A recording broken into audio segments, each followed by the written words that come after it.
Yes, I think it is. Good morning. I'm Martin Bailey.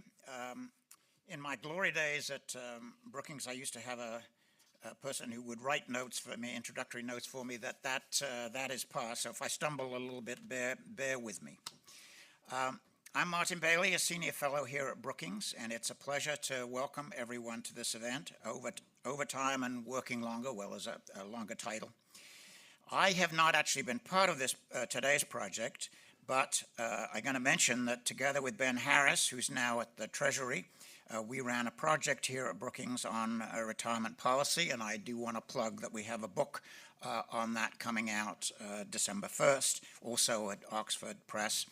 And of course, Bill Gale here at Brookings has had a long-running project on retirement, and we have many experts like Gary Burtles here who have done a lot of work in that area. So retirement is big at Brookings. It's big everywhere. It's a big deal for American families, for companies, for financial markets, and of course for federal and state policymakers. As this book points out, a favorite solution to the challenge of retirement is for people to work longer. That allows them more years to save, fewer years of retirement to pay for, and it can boost Social Security monthly payments. Of course, an important impetus behind the push for working longer has been changing demographics. The decline in the birth rate has resulted in a population that is much older on average than it used to be, making it much harder to pay for Social Security and Medicare and Medicaid as well. However, one of the themes of this book is that working longer ain't necessarily so easy. Many Americans leave the workforce early in their 50s. Many suffer from ill health and are unable to work longer. There's a lot of inequality in the U.S. workforce. The nature of work is changing. Many Americans have to care for relatives, or they choose to care for their own relatives. In addition, firms do very little to address workforce aging in a proactive way. They do more for skilled workers than they do for low-skilled workers. Indeed, some of those may be pushed out of jobs before they would like to retire. However, it's not all gloom. This book is one of its strengths. It's got a variety of different papers and different authors and different viewpoints. Gary Burtles points out that average economic well-being increased from the mid-60s to 2019 for those over 65. However, he also notes income inequality rose, and that the future may not be as bright as that period was for people over 65. Another aspect of retirement is the uncertainty involved in it. Of course, there's a lot of uncertainty. We don't know what returns we're going to get on investments. We don't know what our health is going to be. We don't know how long we're going to live, and so on, other uncertainties. One of the papers in this book points out that there's also a great deal of policy uncertainty. How do we plan, how do middle-aged or younger people plan for retirement when they don't know in what way Social Security is going to be adjusted to the running out of the trust fund? So lots of important issues. This is a terrific book. I think you will enjoy the discussion today.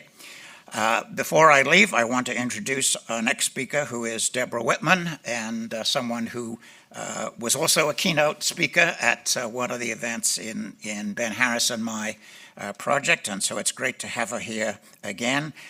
Deborah is Chief Policy Officer at AARP, so let me welcome you to Brookings and this event.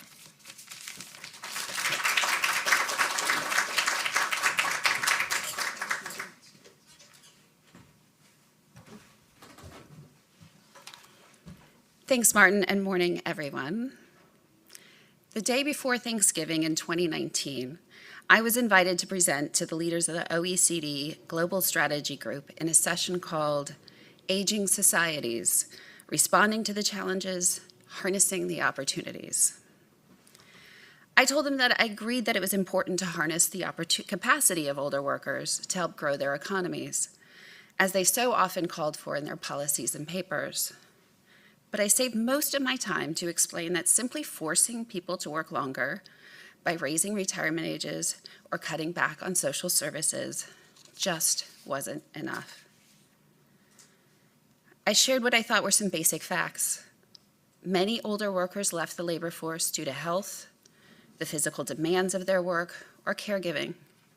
And far too often, workers in the developed world face the sting of age discrimination, forcing them to leave jobs before they wanted, or making it hard to find new ones when they were unemployed.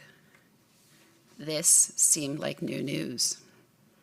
These OECD leaders had never considered that working longer was anything but a choice. Mon Dieu, they exclaimed. All of our economic models will have to be changed. These basic truths, that not everyone can work longer, seem like a radical departure from their core assumptions about an aging society. So you can imagine how excited I was to read this well-researched book, which quantified all of these issues and added a few new ones. Lisa Berkman, Beth Truesdale, and all of the scholars included in Overtime have made a compelling case for rethinking our assumptions about working longer. Let me quickly share 3 reasons why this conversation is more timely and relevant than ever. First, with the Great Retirement and the Great Resignation, an additional 2.6 million people retired during the pandemic. Now, these workers may have left the labor force permanently, or we can use the lessons of this book to help bring them back. Second, the need for working longer is growing. Even though life expectancy has been dropping and really plummeted during the pandemic, the century-long trend towards longer lives means individuals have more years to fund and face many economic uncertainties that Martin highlighted in his opening. And lastly, there's an economic imperative for the inclusion of older workers. As workforces around the globe shrink, we know that employers who establish effective policies to support their multi-generational workforces will be rewarded with more engaged and productive employees. To set the stage for the book and the terrific speakers today, let me reprise what I shared with the OECD ministers back in the fall of 2019, back in the old days, before the time of the pandemic when COVID had never been heard of. And I'll also share just a little bit about what ARP is doing to address these issues. And because we're at Brookings, don't worry, I'll deliver the data.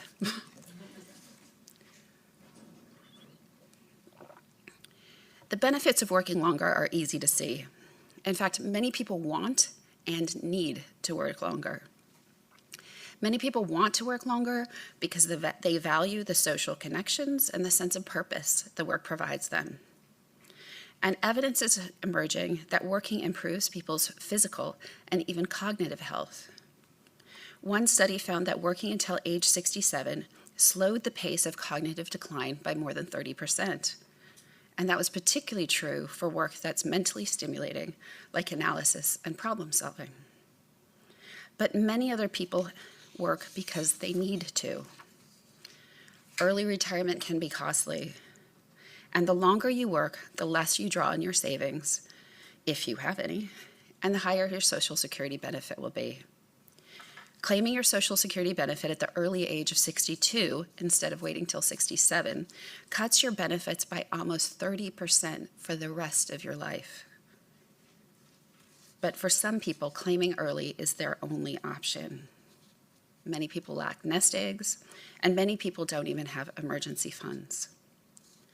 Earlier this year, ARP found that 1 in 5 workers over 30 had nothing saved for retirement, and 2 in 5 told us they had no emergency savings.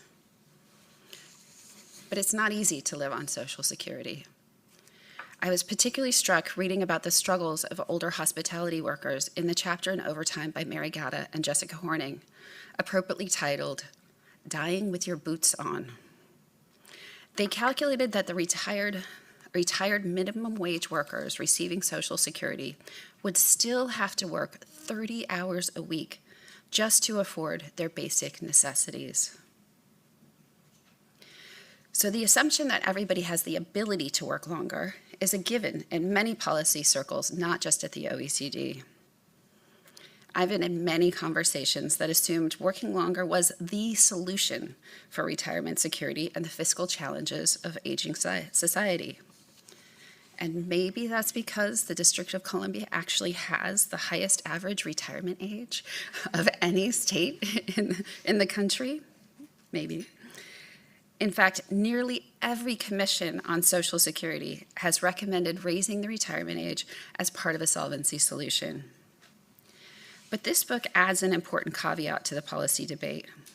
For a great many people, longer work is not a realistic option.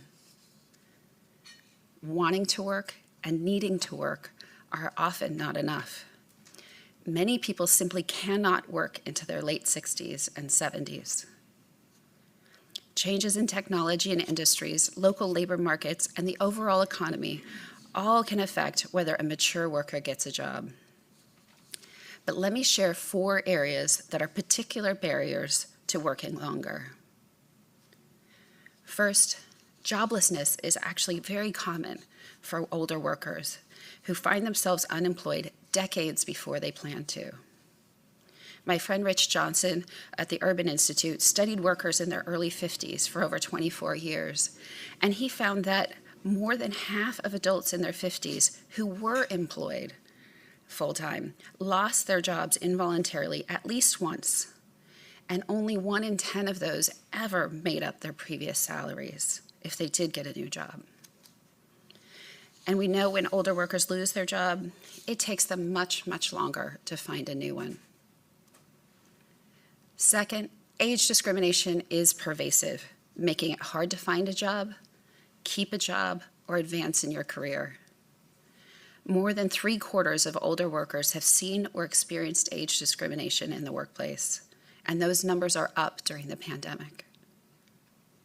Now, age discrimination doesn't just harm the individual receiving it, it also costs our economy. We lost $850 billion in GDP in 2018 due to older workers being pushed out of the labor force and having a harder time getting back in.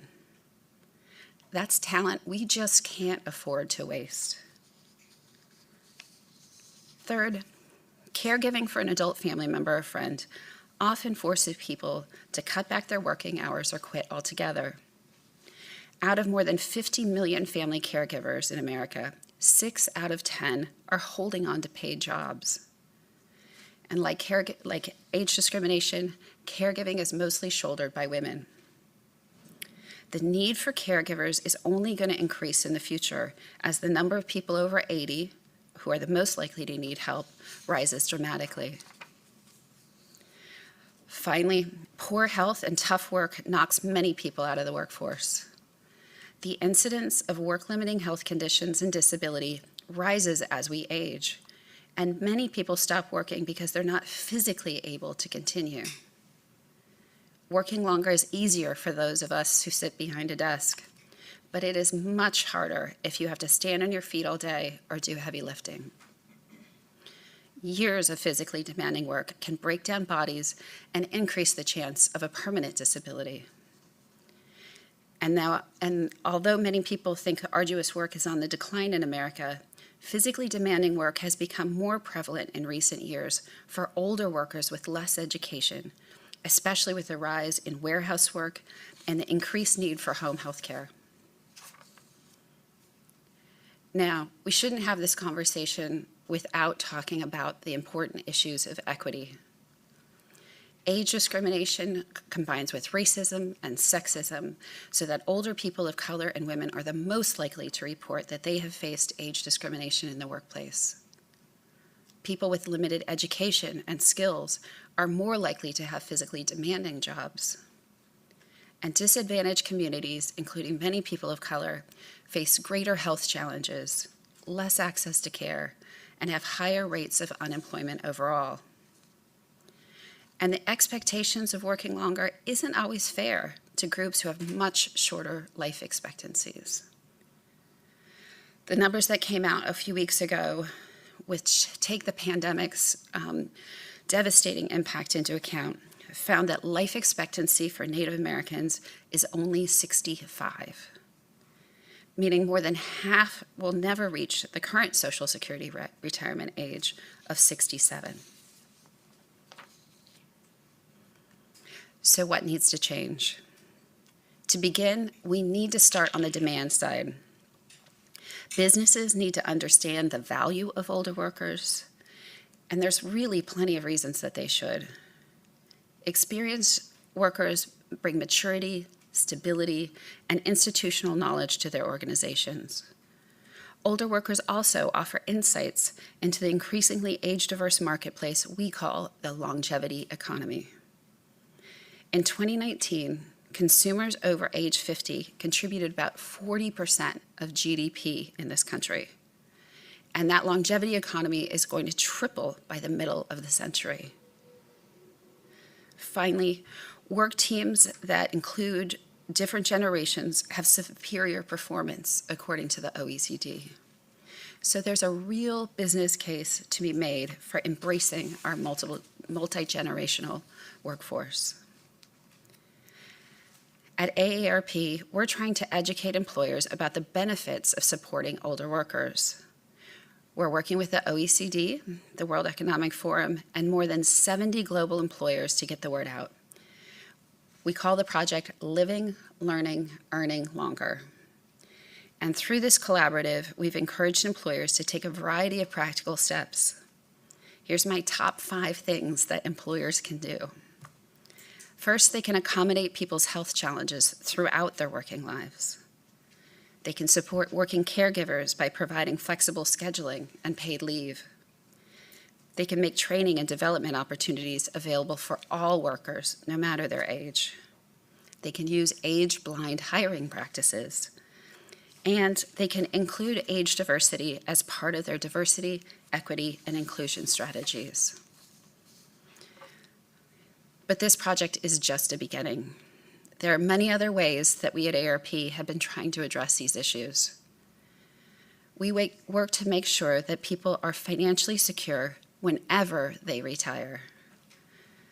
This means protecting and improving Social Security so that people get the benefits they've earned. We work to expand the ability to save for retirement, because only a half of US workers can save through their paychecks. We've advocated across the country to set up new state-based retirement plans for workers to save when their employer doesn't offer them a plan. So far, 6 states are up and running, and another 10 more have passed laws to do the same.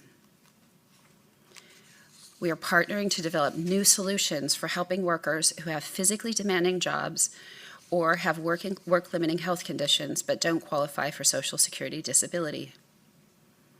Early next year, the National Academy of Social Insurance will be releasing the ideas coming from a 2-year study we helped to fund. At AARP, we're also fighting to end age discrimination by challenging ageist stereotypes and misunderstandings about older workers, and advocating for laws to make it easier to prove age discrimination in court. We work to support family caregivers of all ages by offering them tools and supports. We lobby for tax credits as well as increased funding for long-term services and supports and the respite care that they need. We also prepare workers with tools and training. We offer them help with resumes, skills training, and even have job fairs. So these are just a few of the things that we are doing to try and address these issues. But let me close where I started. Many people want and need to work longer, but encouraging work later in life is only one part of the answer to retirement security. We have to deal with the reality that older workers face real barriers to remaining on the job.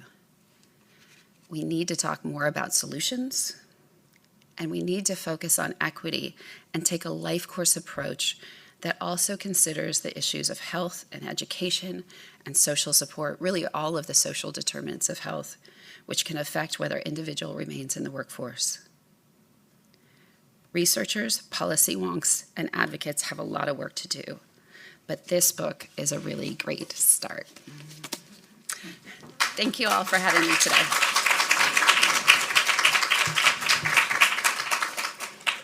And thanks for the prop.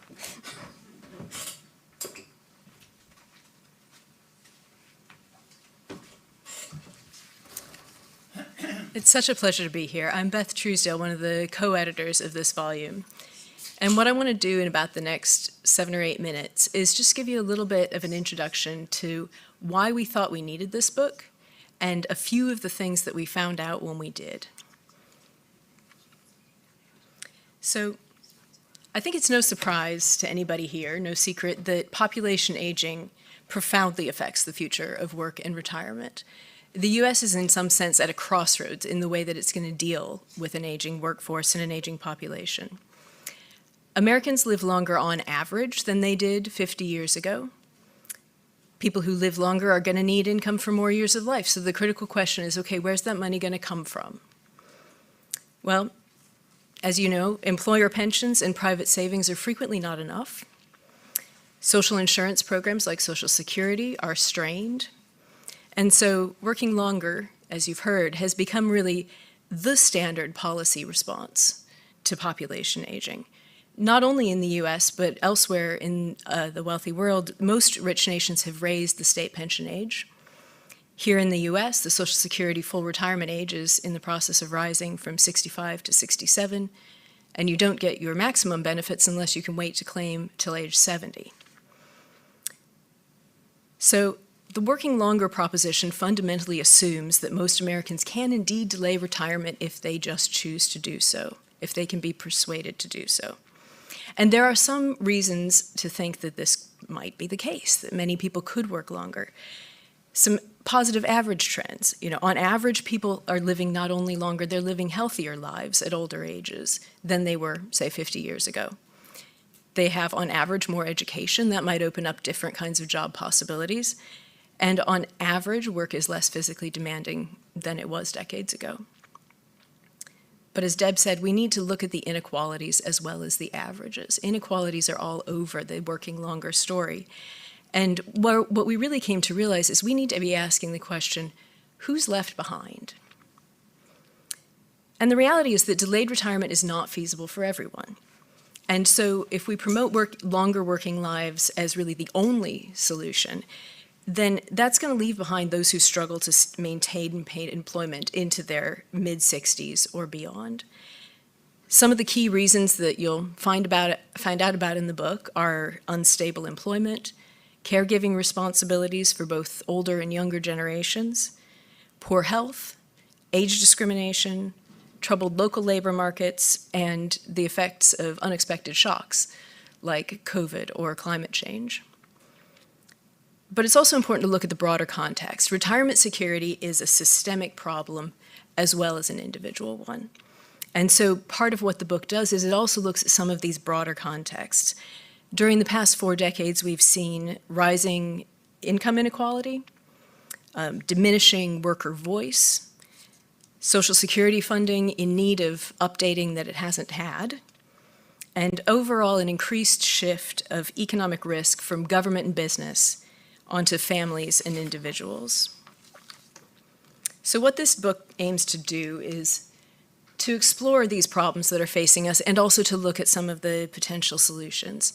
And I won't read through all of these because you can look at the book and see them for yourself, but we have been so pleased to have such an outstanding group of collaborators. There's about 30 authors on the book project from all different disciplines. We have economists, sociologists, epidemiologists, political scientists, psychologists, industrial organizations folks. It's been a really terrific team.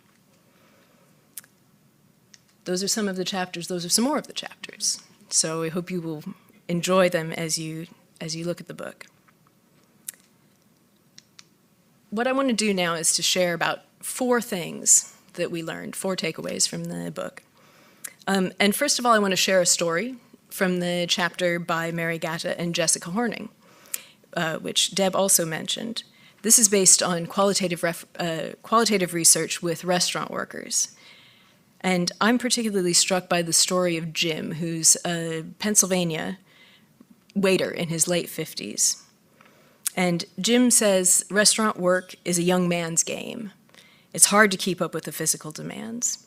In his 30s, at one of the restaurants he worked at, there were 2 steps from the kitchen to the dining room, and because the restaurant was busy and he was trying to do his job as fast as he could, he would jump those 2 steps.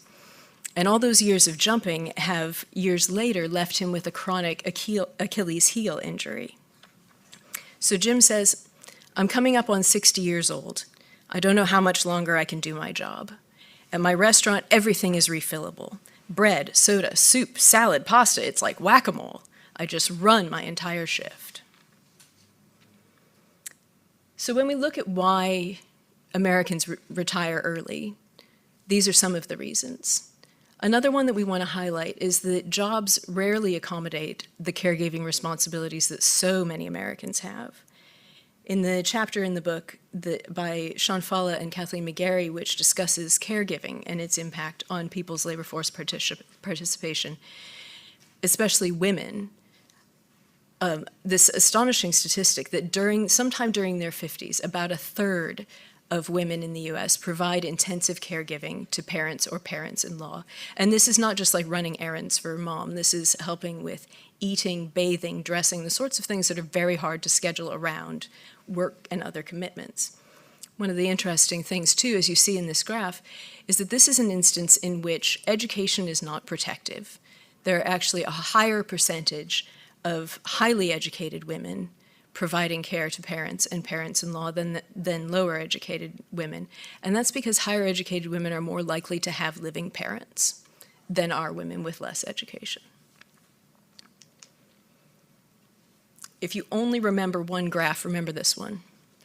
This is kind of where we started with all of this. That these are graphs that look at employment rates across the life course from age 25 to age 70.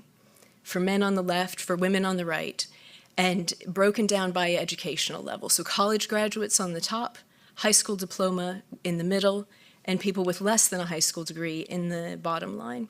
And for me, there's 2 things that are so striking about this graph.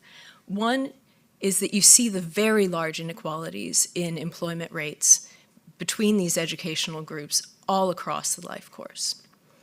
When people with less education hit age 50, their employment rates are much lower to start with than are people with higher levels of education. But the second thing that is so striking about this is that when you look at that gray band between ages 50 and 60, and you see how sharp that drop-off is in employment rates, it's about a 20 percentage point drop-off in employment rates between age 50 and 60. And that's very similar in absolute terms across all of these different demographic groups. I think even people who start with all the advantages can't take working longer and retirement security for granted. Having looked at the cross-sectional numbers, we looked at some longitudinal numbers, looking at how this evolves for people over the course of their 50s. And we looked at steady employment. Are people steadily employed throughout their 50s? And we found that only about half of older US adults were steadily employed all the way from age 51 to 61. This is, for me, an absolutely stunning statistic, and one that I had not anticipated when we began this work. Only about half of older US adults have steady employment all the way through that time. And it's hugely consequential because of people who were steadily employed all the way through their 50s, about 80% of them are still working in their early to mid-60s at some point. Of those whose employment was intermittent, only about a third of them are still working in their early to mid-50s. So for us, this suggests both a location of a problem that we haven't been looking at properly, and also a potential place to look for solutions.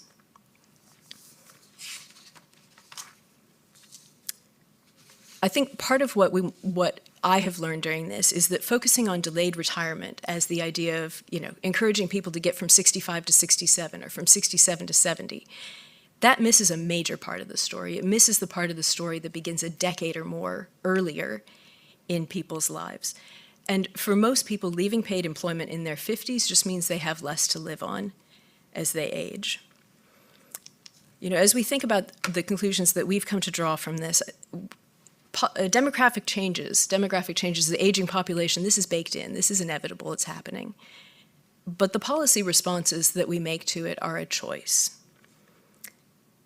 We've learned that labor force policy is retirement policy, and vice versa. And these two domains, which are often treated as separate, really need to be looked at together. Because fundamentally, you can't delay retirement if you don't have a job to delay retiring from.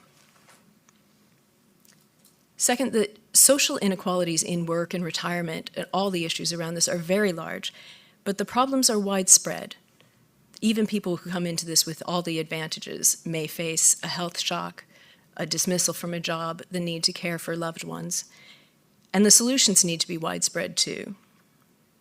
And third, the policies to encourage delayed retirement need to be addressing workers much earlier in their lives. They need to be addressing workers a decade or more before traditional retirement ages. So I'm going to turn over next to the panel.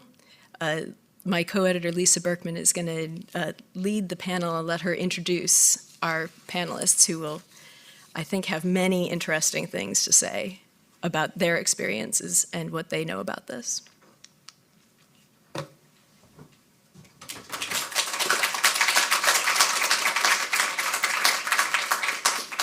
So, yes, Courtney, Gary, Richard, and if you would give me like a 2-minute warning when we're at the end, that would be helpful.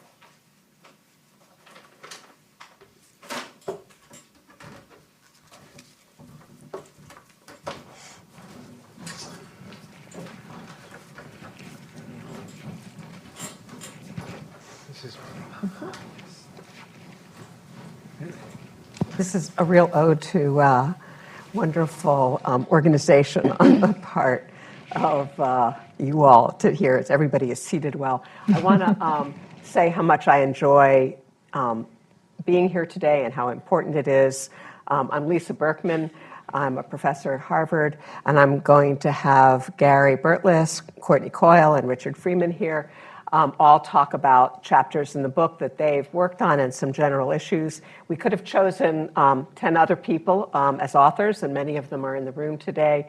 And we thank you very much. We hope you'll have an opportunity in the roundtables afterwards to speak with some people. But I'd like to start off with just brief introductions by each of you, if you could. Just a little bit what you do, what your chapter was, and then we'll turn to some more general questions. So Gary, do you want to start us off? I'm Gary Burtless. I've been a senior fellow here at Brookings for too many years to recall, and I've been working on issues related to income distribution and retirement and old age labor supply and withdrawals from the withdrawal patterns for quite a number of years. Great. My name's Courtney Coyle. I'm a professor of economics at Wellesley College, also affiliated with the National Bureau of Economic Research, where I co-direct the Retirement and Disability Research Center. I've been interested in retirement for a long time. In fact, a little profile of me that ran in our alumni magazine many years ago said, Courtney Coyle's 33 and she thinks about retirement every day. I'm not 33 anymore, but I'm still thinking about retirement every day. And I was just delighted to be part of the project. So thank you both for inviting me. I'm Richard Freeman, and I'm a professor of economics at Harvard, does labor economics. And I originally was not interested in this topic because I refuse to admit I'm getting older. And I was convinced by Beth and Lisa that I actually had something to say about the topic. And what most concerns me is the issue that people are planning for retirements under circumstances as if the economy is going to be full-time employment for everybody, no real crises, and that our near retirees, older workers, are very vulnerable to horrible shocks. And of course, the shock that occurred and taught us all this is the COVID shock. And that raises very different questions that I think have traditionally been examined in this area. Great, thanks. Okay, well, we'll start off with our first question. We're going to talk a little bit about what do you think are the major barriers that people face when they think about delaying retirement and wanting to work longer. There are any number of them, but in your experience or your work, what do you think is the most important? And I'm happy to go just sort of down the line and back again, but I'm also happy for us to start to engage if you want to ask each other questions or respond. Go ahead, you're the expert. Well, actually, I think Deb gave us a great list, and Beth kind of hit the same high points.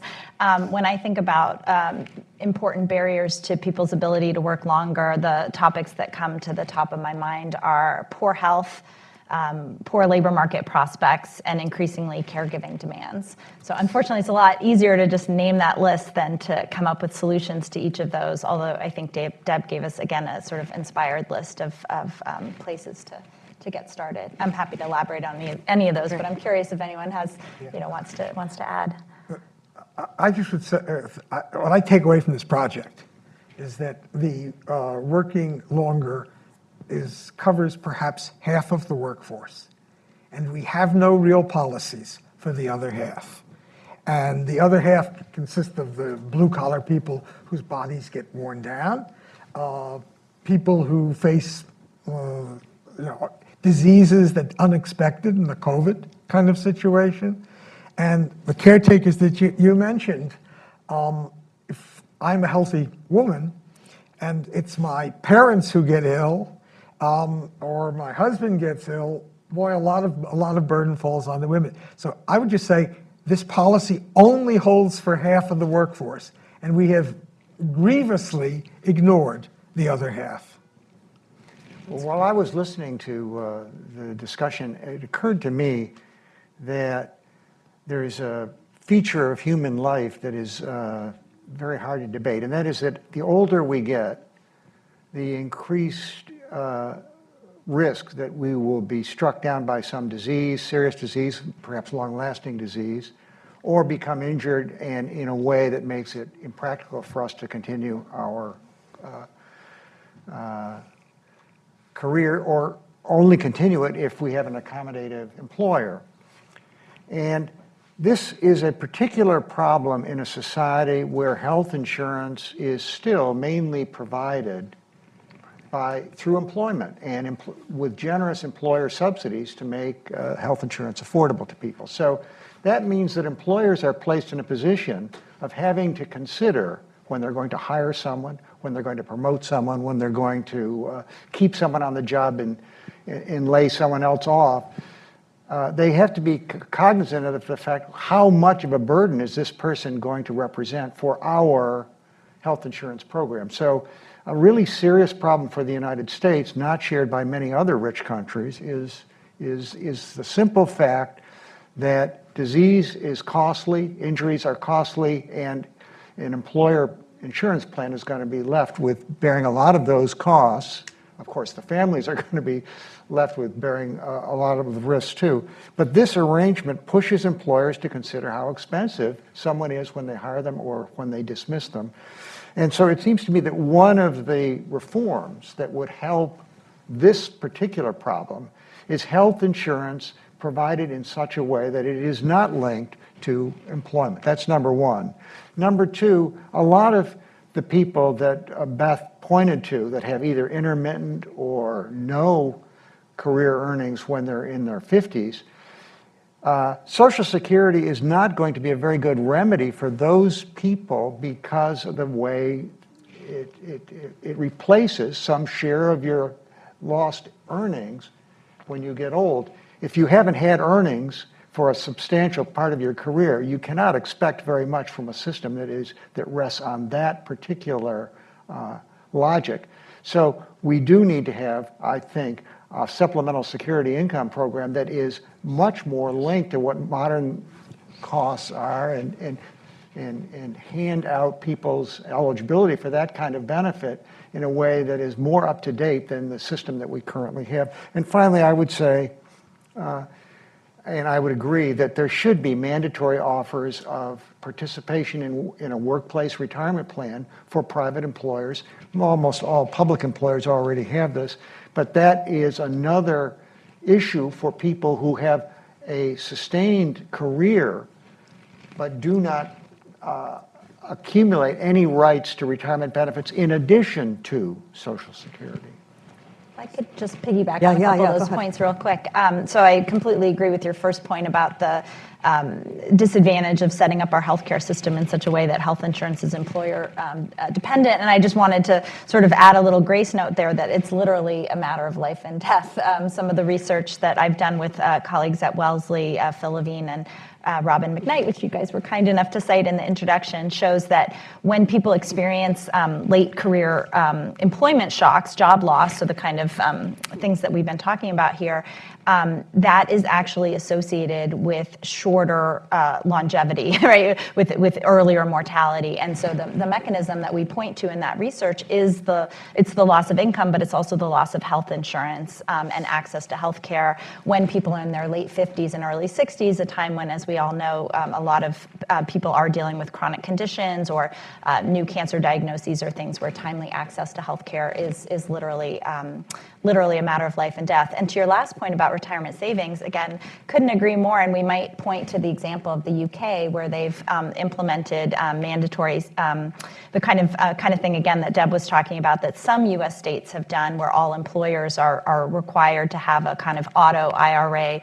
program that they enroll their employees into, meant to hit that half of the workforce that historically has not had an employer-sponsored pension. They've rolled that out in the UK, starting with larger employers and down all the way down to firms of 2. So it can be I think if you point to their example, you can see that this can really be done successfully in firms of all sizes if it's a policy that we choose to adopt. Richard, do you want to add? Yeah, I'm thinking as there was talking that this society is the most unequal of any advanced country by far. We're looking at this the period 50 to 65 if you get there. And I just wonder if any institutional reforms in a society that is so unequal is actually going to be able to solve the problem of the people who are in the lower half of the income distribution or whatever it would be. And that the real solution to this, and when the discussion of insurance, health insurance, do we need a national health insurance system that starts from the very beginning, doesn't just cover something special for older people in some supplemental way? Do we need something to reduce the income inequality, or else every policy we're going to come up with is not going to make the boat? And that's a bit of a scary thought, because to get the U.S. to move from the highest inequality in the Western world to just a middling point would cause, I don't know, sort of semi-revolution. And then we're just going to be troubled by this, and there's going to be the people who die at 65, paid all their Social Security taxes, they were working, they got caught, something happened to them, and they really got ripped off.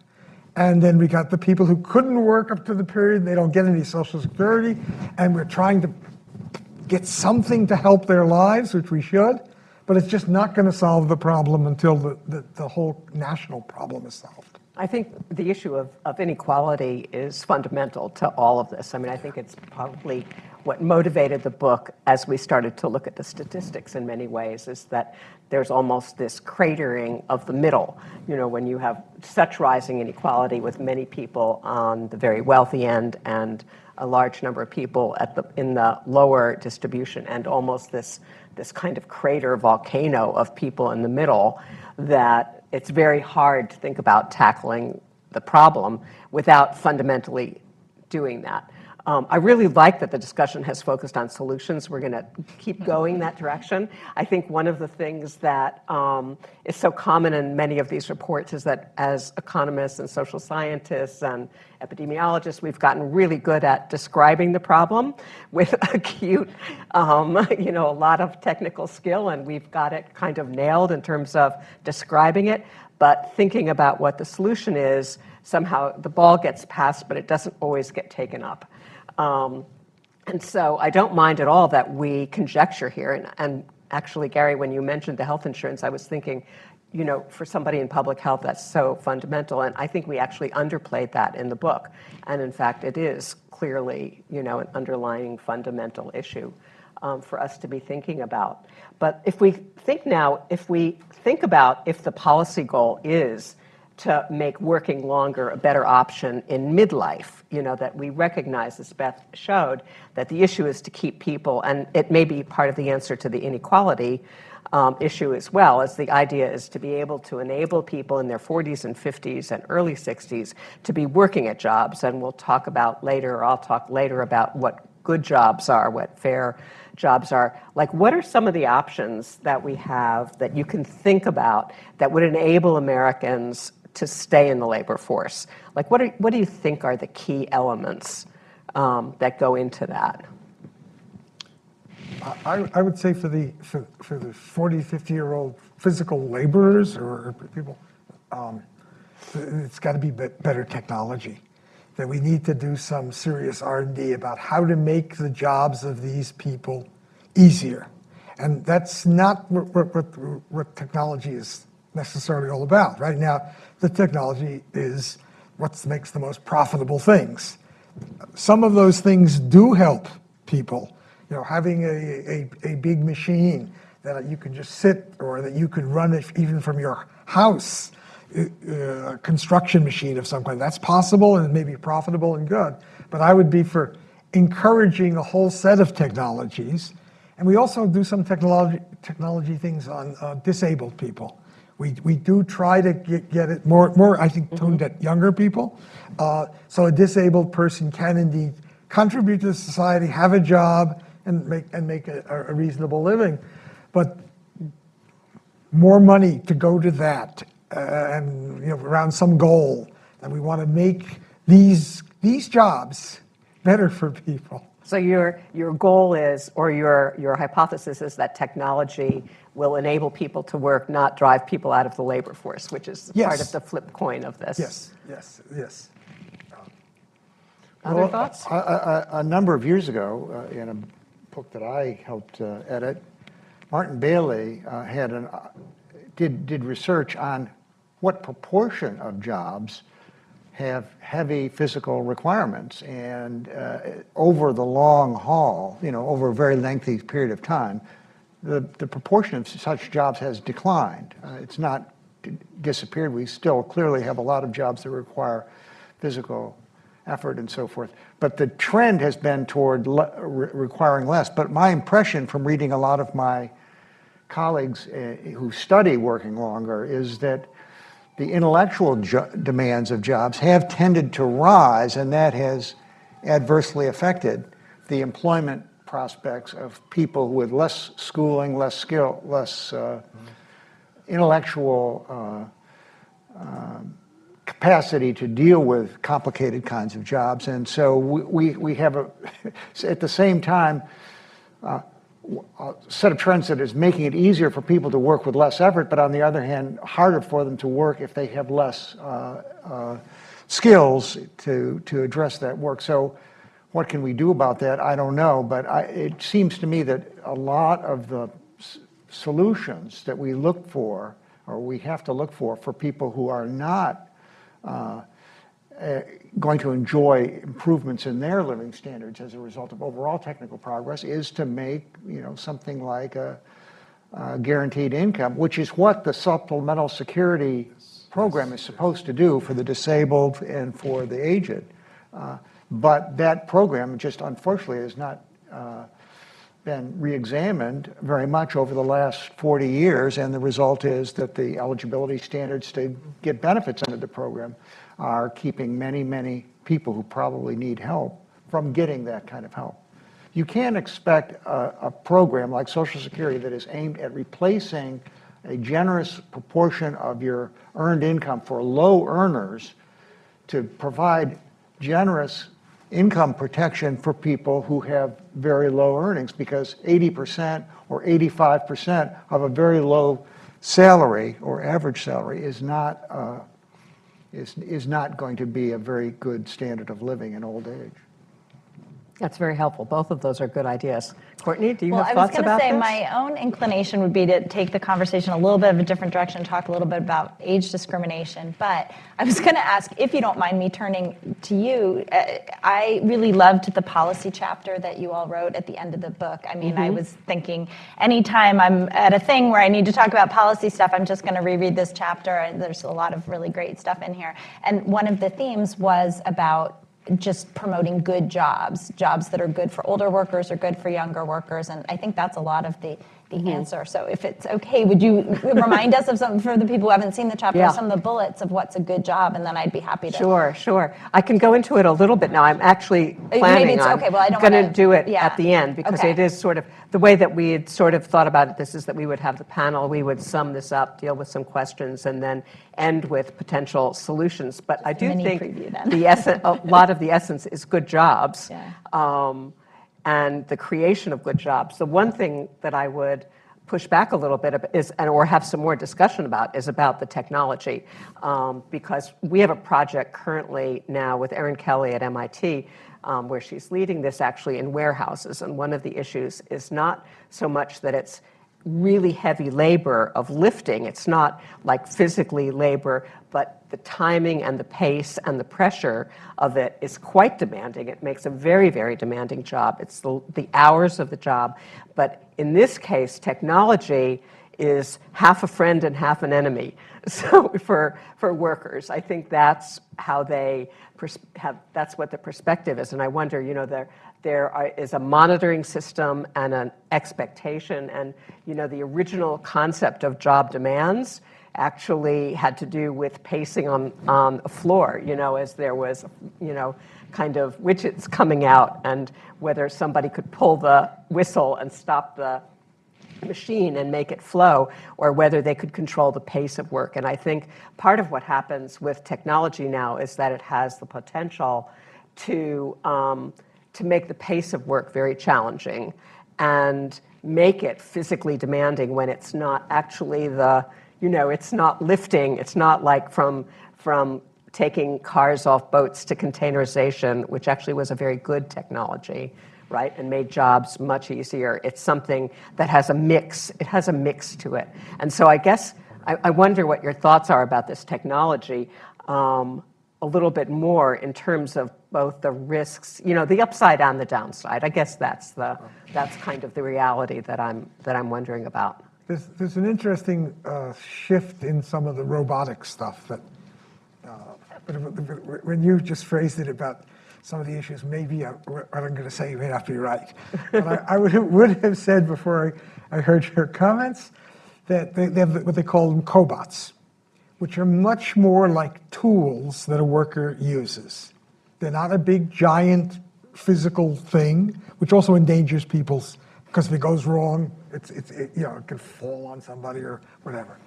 So it's much more like having a better tool.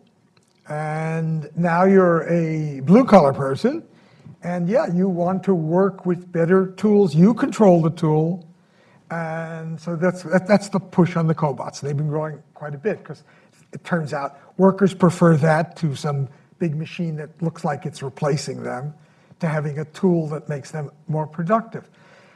What I don't know is the speed, and I sort of thought of it as being, it's almost like the worker has a little computer.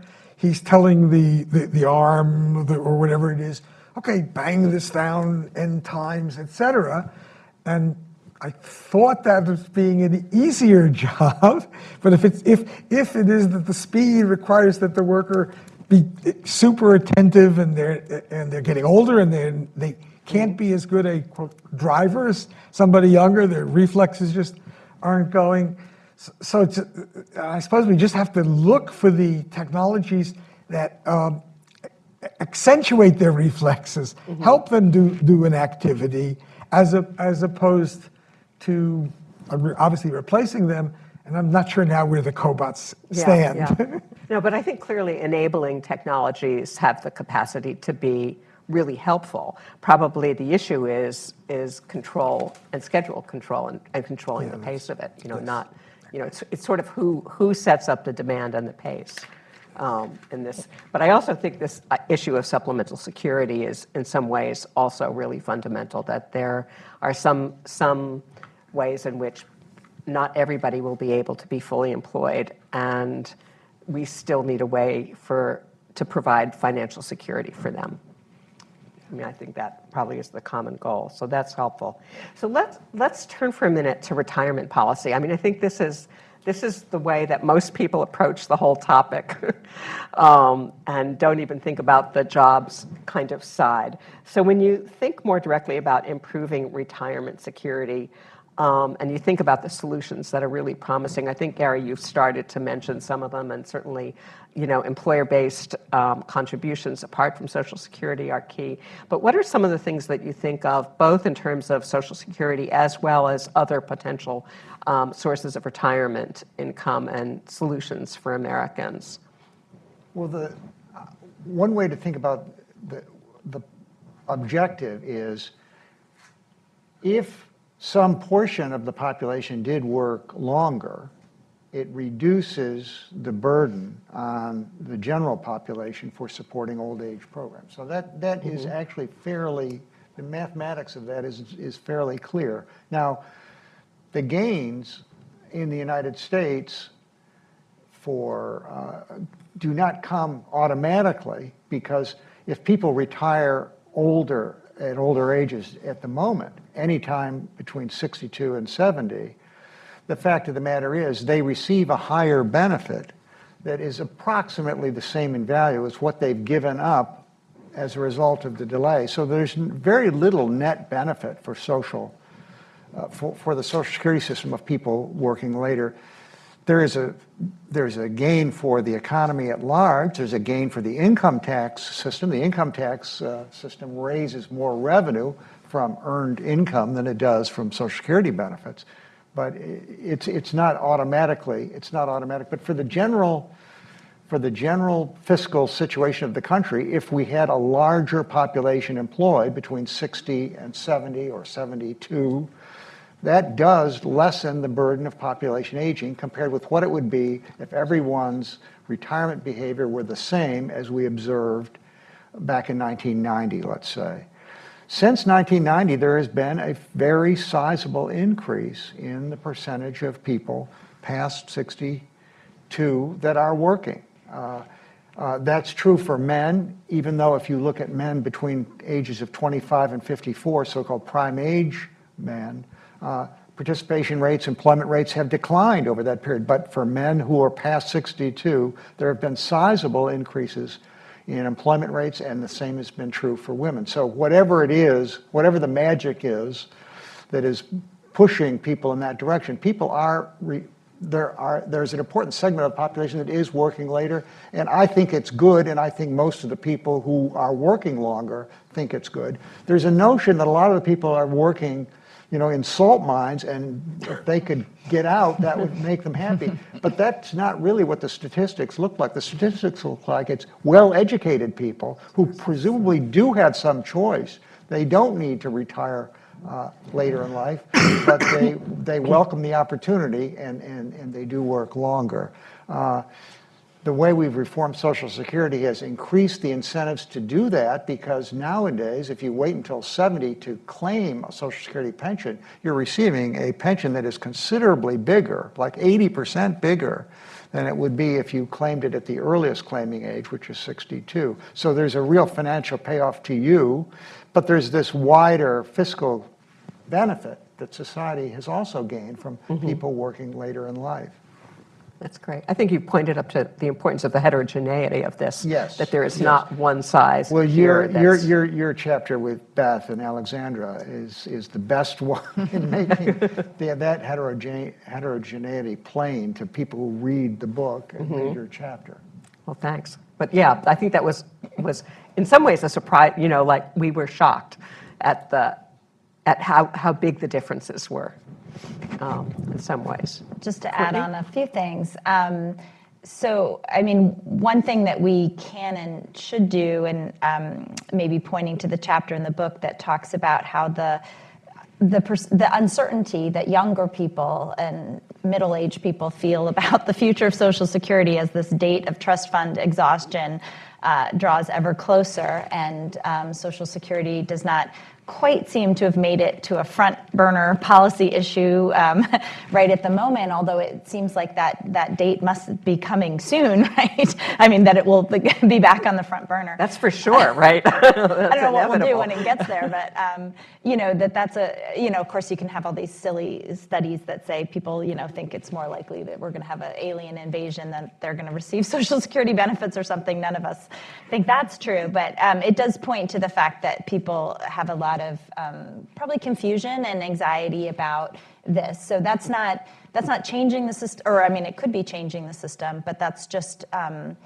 kind of giving people more confidence about the benefits to which they're actually legislatively entitled. But currently the means don't exist to pay what's legislatively entitled. That seems like kind of a not an easy task, but for sure a place to start. And then once changes are being made, I think there has been a lot of talk, for instance, about boosting, like having some kind of minimum, more robust minimum benefit. Right. So it does open up the possibility to tinker, I guess I would say, with the kind of system in a way that maybe benefits those that are the least well served, I guess, by the current system. Great. So you hold out the option that actually the bottom line could increase, that people could get paid more? Yeah. Well, I mean, I guess it's a question, if you're going to boost up the bottom, how are you paying for that, right? Are you paying for that by, making some other adjustments in the formula elsewhere that is effectively, going to be taking from people who are a different group in terms of, lower benefits or increased tax revenues, or, obviously it's something to work out politically how we're going to pay for getting the system more solvent. But, I think coming back to the idea that in the OECD, a lot of these countries have raised retirement ages as we have, I think it's not something that I don't want to speak for other people, but that anyone's sort of inherently hostile to, because there is that logic. If we're living longer, these years have to be paid for somehow, and maybe you don't want to assume a year of life means a year more of work life, but some fraction of that does maybe seem reasonable for the average. And to think about. We see the fall off in people's work in their 60s is so much more dramatic than the fall off in their health. It's not, a lot of retirement that's happening in the 60s. Yeah, it's clearly more than health. I think we came in with a lot of the expectation that health was like the driver in this, and left with the thought that it is a driver. A lot of other issues go on. Yeah, a lot of people have the health capacity to work longer, and for them, and maybe even benefit in some ways by working longer. I mean, it depends the kind of work you do. So, I keep thinking that the working longer is great for the highly educated, white-collar people who in the crisis could work at home and were protected and so on and so forth. And it just isn't the right way to think of the other people.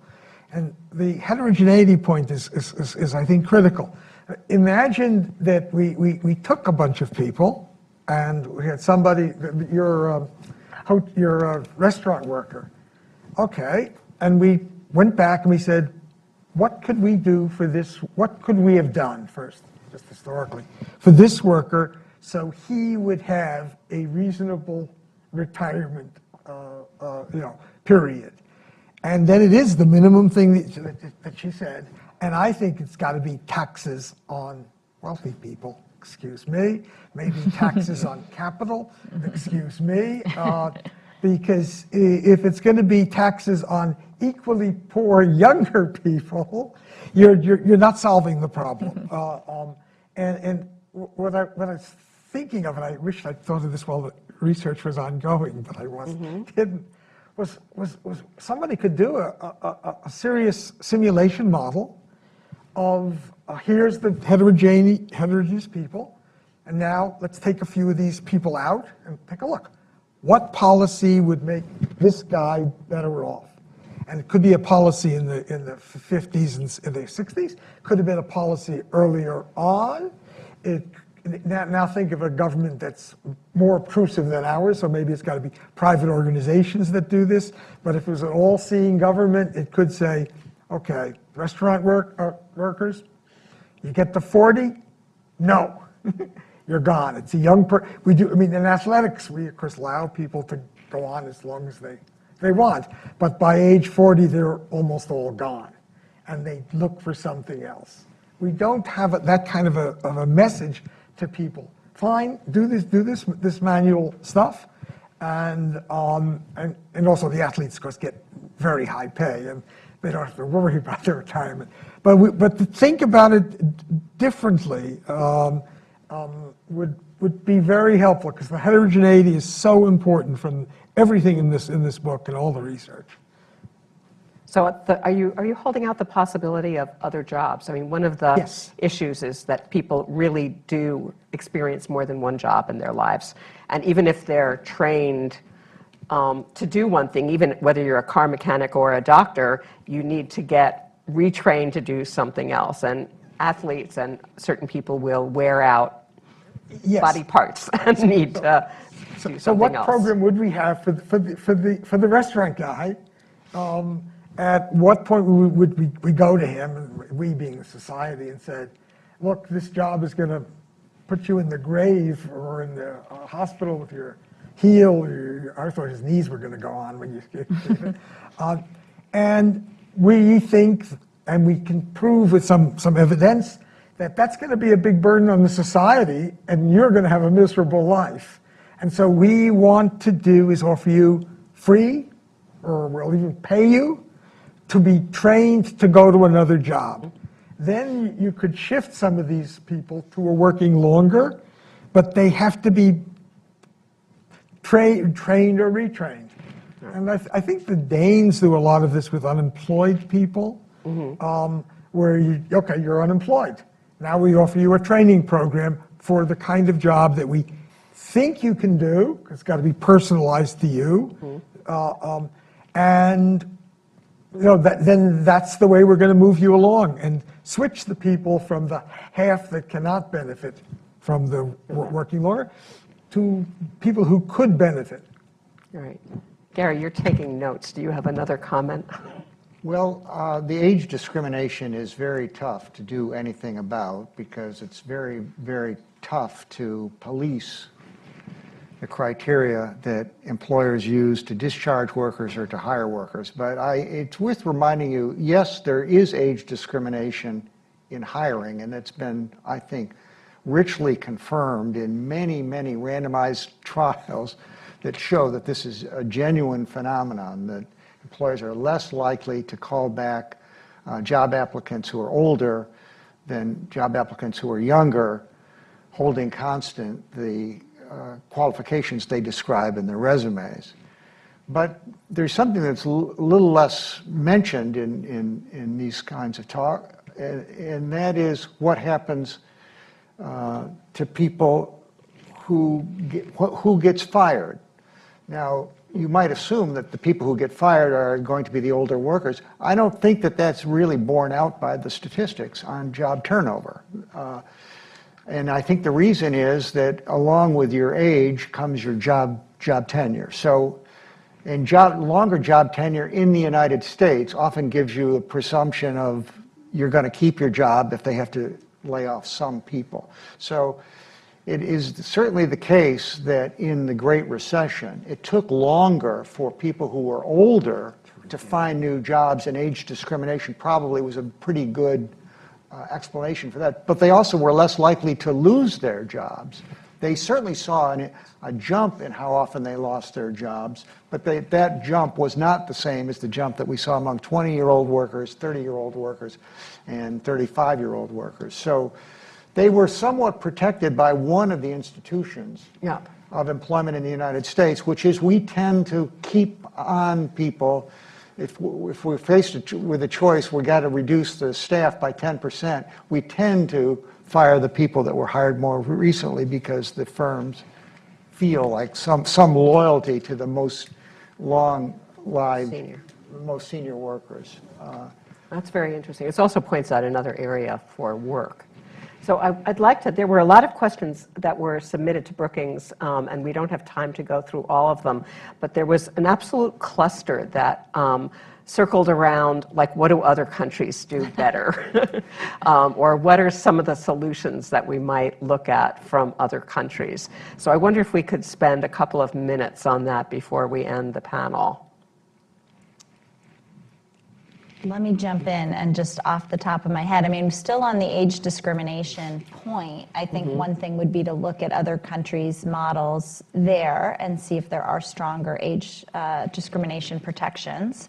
Not something I'm an actual expert in per se, but I'm working with some colleagues in the UK, and I trust that they understand the UK age discrimination quite well, and they assured me that, that this is sort of not a thing there, that they've had some recent reforms, and that labor demand is sort of not a reason why preventing people from working longer. So kind of trying to understand maybe some of the differences, because just to stay on age discrimination for 1 second and add to some things Gary said, we have really good evidence, as he said, about the hiring piece, but it's really much harder to peer inside the employment relationship and understand what's happening at sort of other points besides hiring.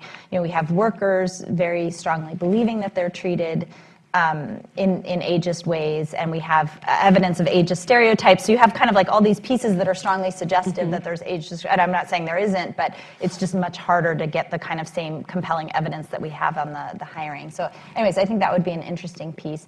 You know, some countries have things that allow people to combine work and partial pension receipt more easily than we have. But I'm not sure whether that is something that I would recommend or not. It tends to kind of work both ways. It can induce some people who might have sort of otherwise kept working full-time up to age X to exit the labor force earlier and begin to receive that partial pension. So it's sort of mixed whether that actually increases labor supply, but it might be an option that some people would appreciate. Great. I would just add that we have a chapter on corporate policies and directly addressing age discrimination in the book, Peter Berg, and he's not here today, but it's worth taking a look at that. It's a qualitative kind of look at, in part, on the kinds of experiences that he's had at firms. Well, I would like to speak up for the United States. Okay.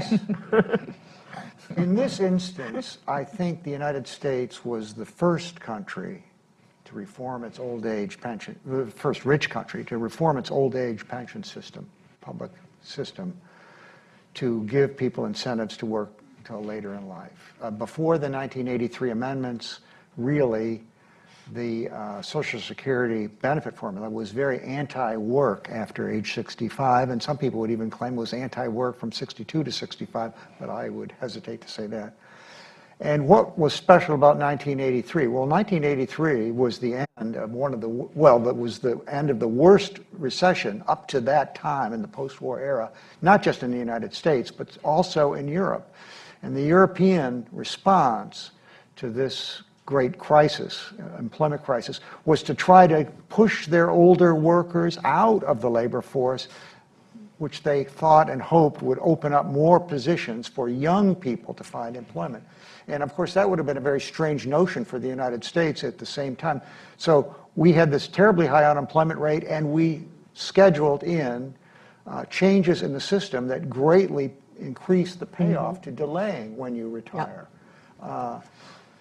And I think with a lag, the European countries followed that pattern. They thought more, they took a harder-nosed attitude. What would be fair to reward people for working longer, because after all, they were being robbed of, people who delayed retiring after a certain age in Europe often just, they lost the benefit and there was no compensation to them. So I think in this score, the United States actually has been more, has given some guidance to other countries, notwithstanding the fact that we still leave many people who've had checkered work histories up through the time they retire.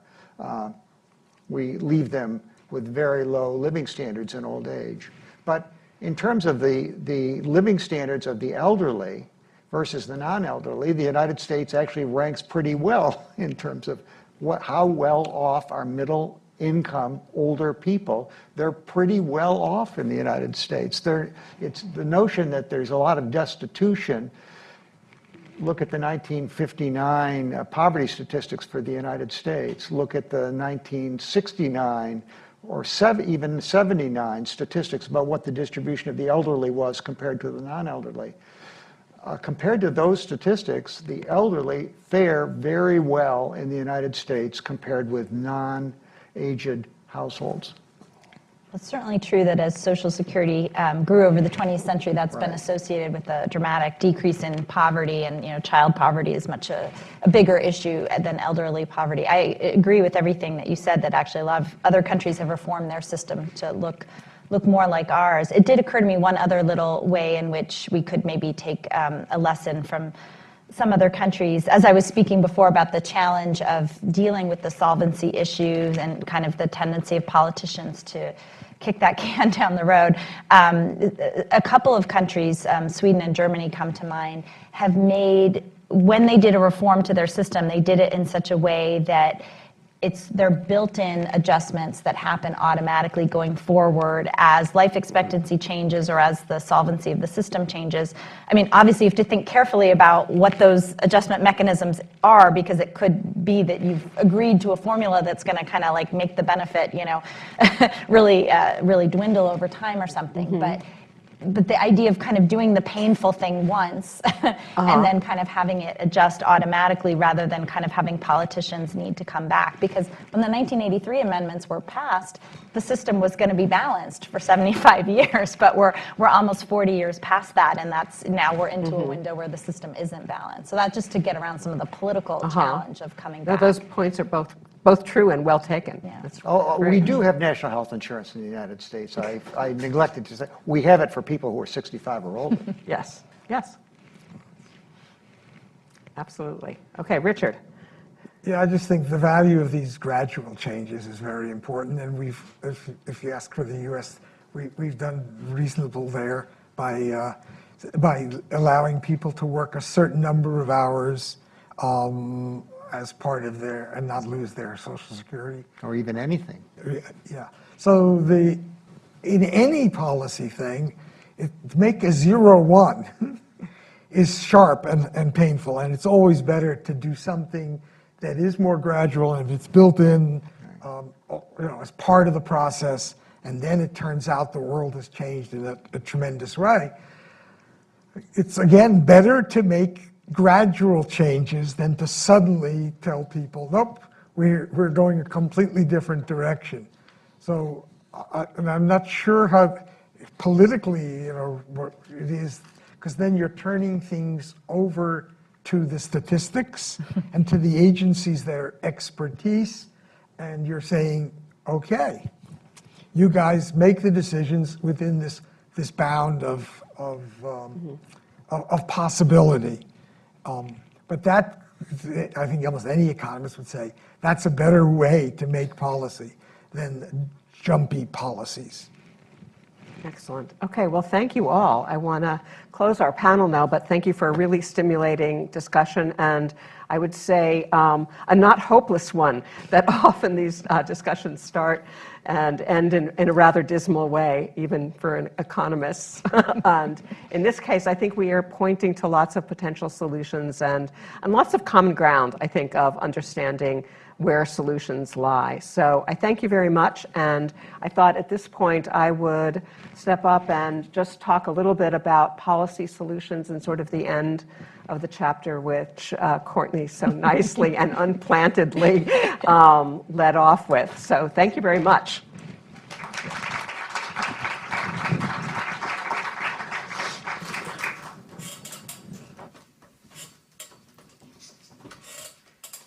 So this has been really a great discussion and very helpful, I think, for all of us. I missed, actually, of the three of you speaking, I kept thinking, oh, well, there's this chapter, and there's this chapter, and you ought to look at it. So without giving a totally shameless plug for the book, I actually want to give a shamelessly a plug for the book, because I think it really actually complements, I think, many of the discussions that we have.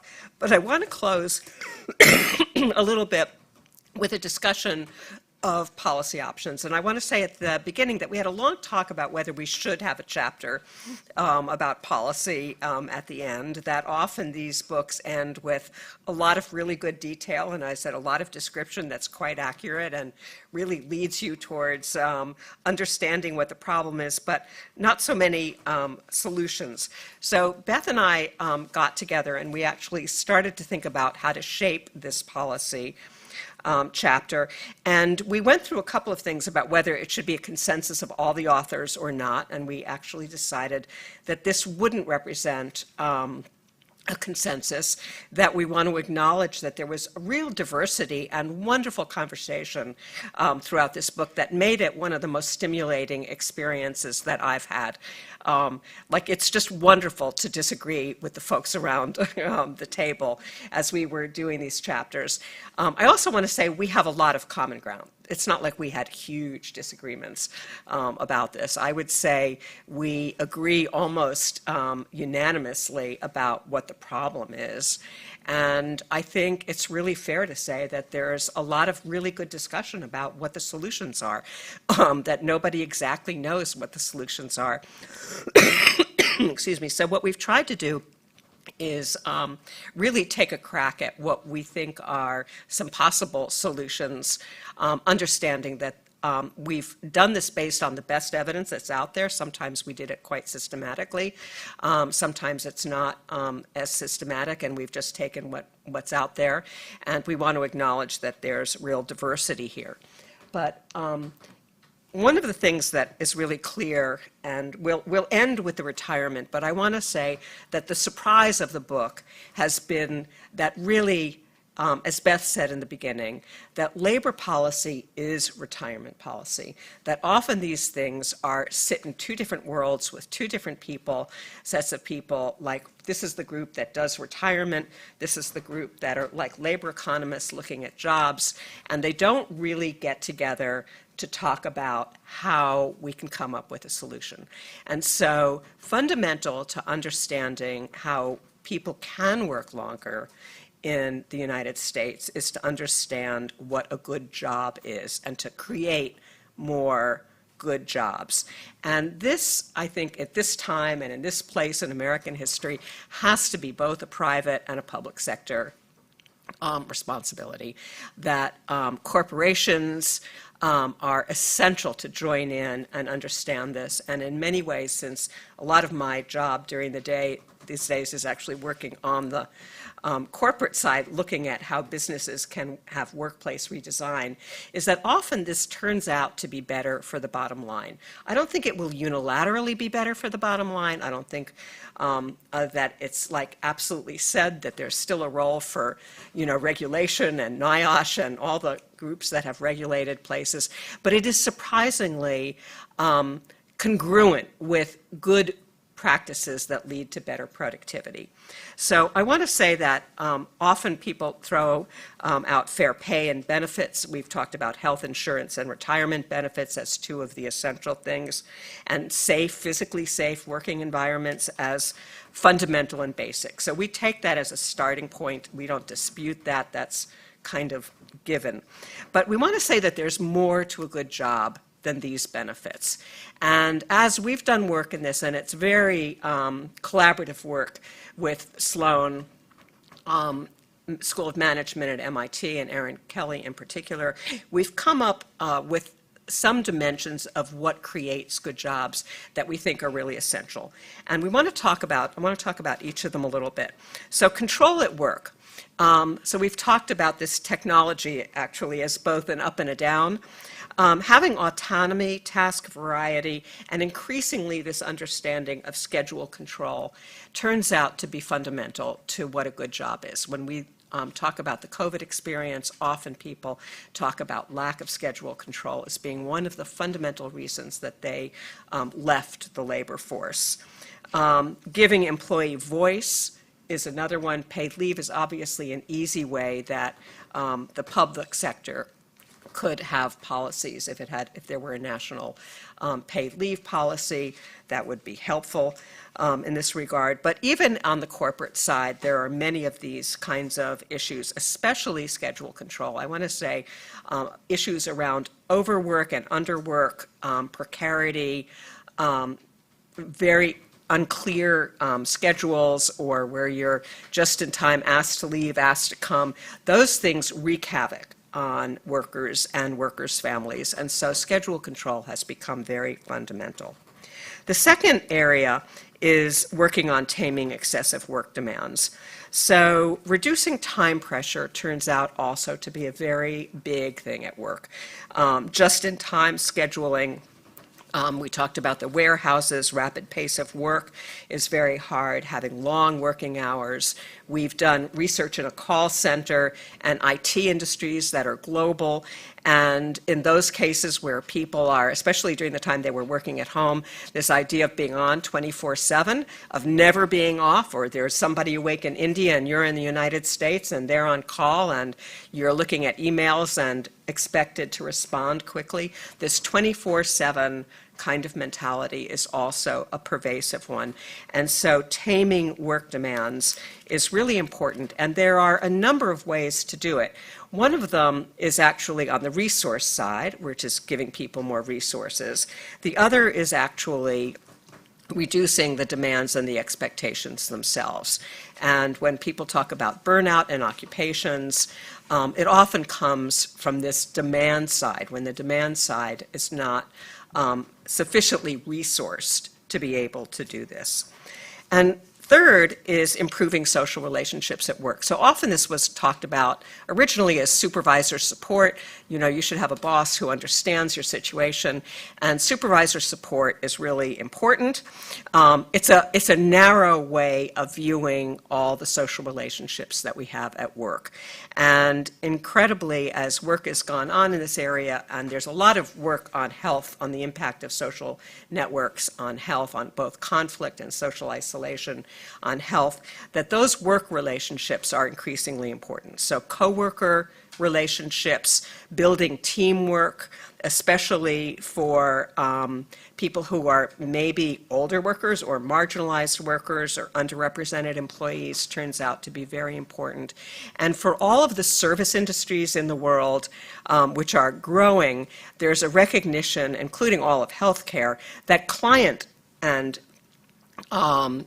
employee relationships are really important. So if you ask people in nursing homes what it's like to work in a really hostile environment where people are angry at them all the time, or if you've ever worked as in a store and frontline store retail and people get angry at you, managing client relationships is huge. So I think the world of social relationships is much more important in a larger sense than we've come to recognize. And again, we have done work. I'm referring to this Work Wellbeing Initiative, which is a study that was funded by Robert Wood Johnson.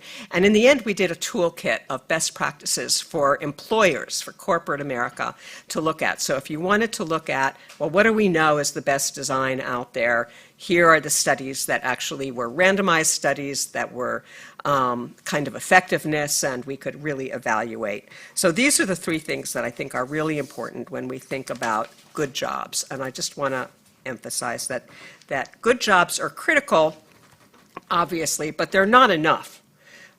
We've recognized that the other side of the coin is the retirement system, and I think as a lot of people have mentioned, Gary talked about disability insurance systems or additional Social Security, that there are a lot of other things that we need to do to bolster having a secure financial retirement. And here we have outlined a couple. I should note that it's here where I would say we have a variety of opinions about what the solutions are for making Social Security more solvent. I think last night we had some discussion. John Chauvin and Slovan wrote a chapter in our book on retirement that was really excellent. And it's really important to know that, Social Security isn't going bankrupt. But if you ask my children, they think they're never getting Social Security.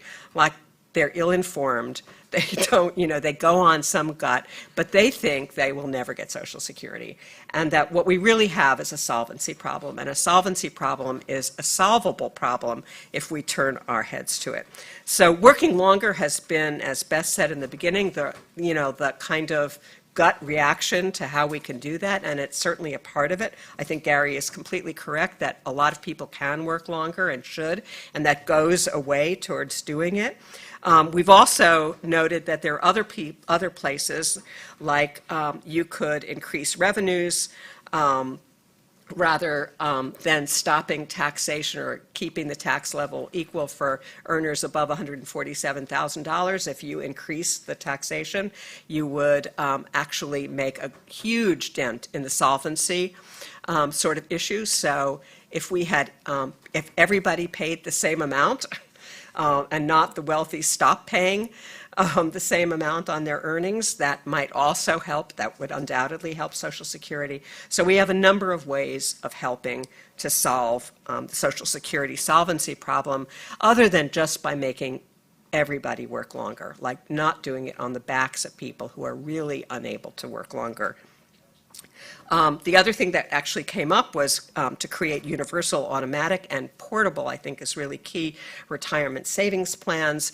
Some unions have this, some workers have this, some companies allow this, but it is far from universal in the United States. And Social Security, as all of you in the room know, was never meant to be the only retirement system that we had. But to create some kind of universal retirement savings plan would be another option, which Deb also pointed out too. The other thing is to implement early interventions to help injured or ill workers remain attached to the labor force. And here again, there are a number of ways to think about this. It's linked a little bit to improve Social Security disability insurance, to minimize the insecurity and loss of work capacity. Here, as well as with this update on supplemental Social Security income, or supplemental security income, I think as Courtney pointed out, there are real debates about how this plays out, whether this is a benefit if we loosened up disability and allowed people to work some and claim some disability, or retire some and work some. Would this turn out to be beneficial or not? And I think the jury is out, but certainly putting this on the table is a really important policy solution that would get us towards securing financial security for all Americans. So those are some of the policies that we had. And I just want to say by conclusion, and thanking everybody, that retirement policy and labor force policy are flip sides of the same coin, as we've said a couple of times now. Working longer isn't an important but an incomplete response to population aging. Nobody says we shouldn't have people work longer, that everybody who wants to work longer and can and is in an engaging job, people like us around the room, I think all want to work past 65 or 67 or 70 maybe, or even more than that. And it would be great to be able to do that. But social and economic inequalities put working longer in jeopardy for many. I think, as Richard said, for half, probably, the population, it really becomes a precarious way. And robust retirement and disability policies are essential complements to working longer policies, and working longer policies must be supported by really good jobs policies. So thank you very much for coming today, and we look forward to having continued conversations.